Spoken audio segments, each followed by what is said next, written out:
Welcome back. It's an issue we've talked about on this program many times, and it certainly was in the forefront of Washington this week. It is the crisis of sexual assault in the military. And Andrew, I think that's the only word you can call it. It's a crisis. And the lead on this in Washington is being taken by female senators, Rich, and they were leading the committees yesterday. Tens of thousands of these cases every year, and now the nation's top military leaders all had to line up before Congress to take the blame.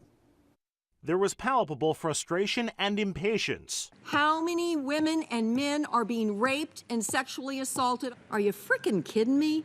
Why is 1 in 10 going to trial, and why is only 1 in 100 cases actually resulting in conviction?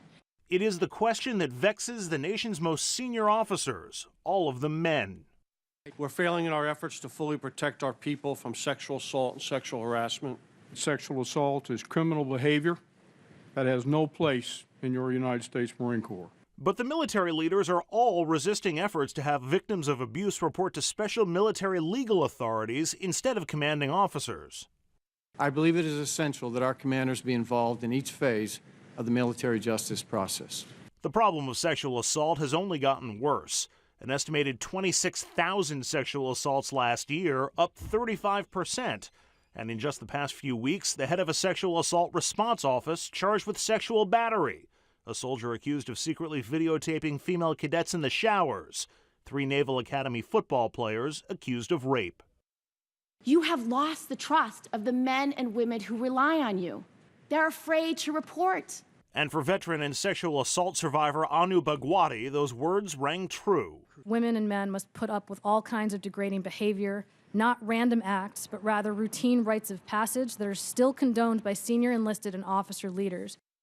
The chairman of the Joint Chiefs of Staff said 12 years of war contributed to all this, saying that some commanders took their eye off the ball and that now they are determined to fix it. Now, yesterday, we spoke about this with Paula Coughlin, a retired Navy lieutenant and helicopter pilot, and a victim herself of sexual assault. She played a key role as a whistleblower during one of the largest military sexual assault scandals in American history, Tailhook. She joined us by Skype from Florida.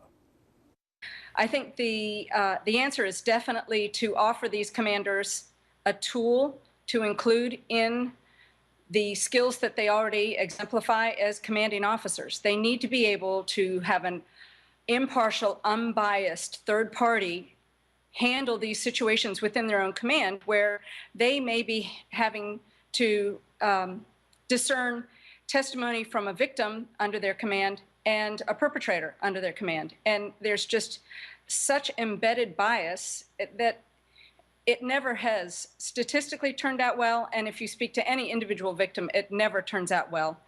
I think it thwarts victims coming forward with actual complaints and being able to follow through. And if it goes to a third party, it'll absolutely clarify the commanding officer's role in upholding the Uniform Code of Military Justice.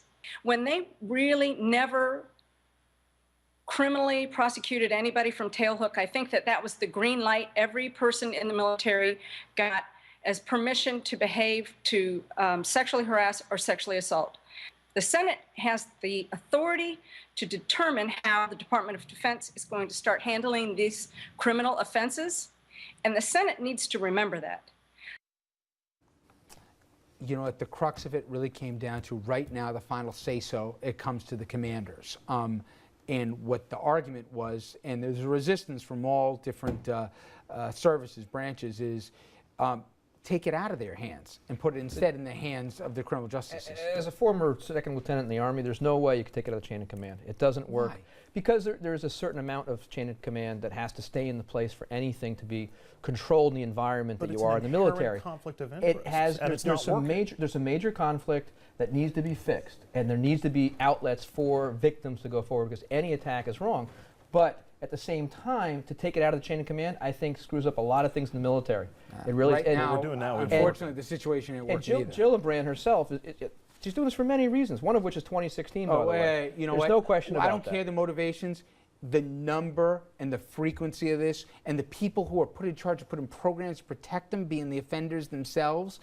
But how rampant this is right now, to say that we got to preserve the status quo is unbelievably But even obtuse. Democratic Senator Levin said the same thing. He said you can't just immediately take it out of that. Republican, Democrat, Green Party, Independent. It's insane to preserve the status quo. It just doesn't work. I got to hit the break here, but Obi, as always, thank you, my friend. Andrew. All right, everybody, we will see you right after the break here and wrap things up. We've got an inspiring story for you. Stay with us.